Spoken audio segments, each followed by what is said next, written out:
நேற்று சாட்டர்டே எபிசோடுக்கு வினோத் அண்ணா வந்திருந்தாங்க. ஏன்னா அவர் ப்ராப்பர் சென்ட் ஆஃப் இல்லாமல் கிளம்பிட்டாரு. அதுக்காக அவருக்கு ஒரு ஏவி போடுறதுக்காக கூப்பிட்டுருந்தாங்க.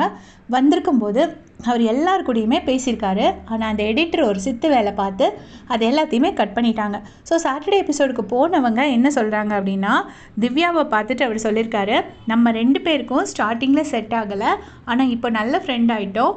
நம்ம 2 பேர்த்தோட சீன்ஸ் நல்லா இருக்குன்னு ஒய்ஃப் சொன்னாங்க, ஆனால் நான் இன்னும் பார்க்கல அப்படின்னு சொல்லியிருக்காரு. இதுக்கு ஒரு பயங்கரமான கிளாப்ஸ் கிடச்சிருக்கு அப்படின்னு சொல்கிறாங்க. விக்ரம்க்கு ரொம்ப பெருசாக சொல்லலைங்கிறதுனால எடிட் பண்ணிட்டீங்களான்னு கேட்டிருக்காங்க. அது ட்ரூவா இல்லையா எனக்கு தெரியாது. பட் இந்த வேர்ட்ஸ் அவங்க சொல்லியிருக்காங்க. வினோத் அண்ணா திவ்யா கிட்ட சொல்லியிருக்காங்க. ஆல்சோ நேற்றுக்கு திவ்யாவுக்கு வந்த கிளாப்ஸையும் எடிட் பண்ணியிருக்காங்கன்னு சொன்னாங்க. அவரோட ஏவி காட்டும்போது கமருதீனுக்கு என்ன மாதிரி கிளாப்ஸ் வந்துச்சு நம்ம எல்லோரும் பார்த்தோம். பயங்கரமான கிளாப்ஸ் கமருதீன் சீன்ஸ்லாம் காட்டும்போது. ஏன்னா கமருதீன் ஏவி பார்க்க முடியலையே நம்ம நிறைய பேர் நினச்சோம். அதுக்கு ஒரு குறை வைக்காத மாதிரி கானவினோதனா ஏவிலேயே கொஞ்சம் ஒரு பாட்டு கமருதீன் ஏவியாக போட்டிருந்தாங்க. பட் திவ்யா கணேஷ்ட இவர் இப்படி பேசினதை ஏன் தான் போடலை அப்படின்னு தெரில. ஏன்னா உண்மையிலே அவங்க 2 பேரோட சீன்ஸ் ரொம்ப நல்லாயிருக்கும்.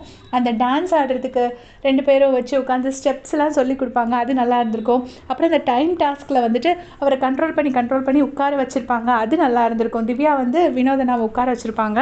அப்புறம் அந்த பச்சை மிளகா சாப்பிட்டுட்டு அவர் மேலே சாயிறதோ அது ஒரு பாட்டு மாதிரிலாம் போட்டிருந்தாங்க.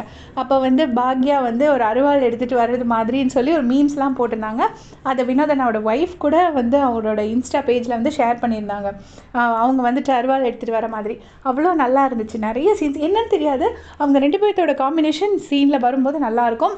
அதே மாதிரி அன்றைக்கி அவரோட எவிக்ஷன்லேயும் அவர் திவ்யா கிட்டே போயிட்டு அழும்போது நான் உண்மையில் எனக்கு அப்போ தான் அழுக வந்துச்சு. ஏன்னா நான் ரொம்ப கஷ்டப்பட்டிருக்கேன் திவ்யான்னு சொல்லுவாங்க. அது எப்படி இருந்துச்சுன்னா 2 பேத்துக்கும் ஒரு ஹெல்த்தி காம்படிஷன். சும்மா ஃப்ரண்ட்டில் சிரித்து பின்னாடி பேசி அந்த மாதிரி இல்லாமல் 2 பேருமே நேருக்கு நேர் தான் மோதி இருப்பாங்க ஃபுல் அண்ட் ஃபுல். அதனாலேயே அது பார்க்குறதுக்கு ரொம்ப நல்லா இருந்துச்சு. ஸோ நீங்களும் அந்த மாதிரி சீன்ஸ் என்ஜாய் பண்ணியிருக்கீங்கன்னா மறக்காமல் கமெண்ட் செக்ஷனில் சொல்லுங்கள். தேங்க்ஸ் ஃபார் வாட்சிங்.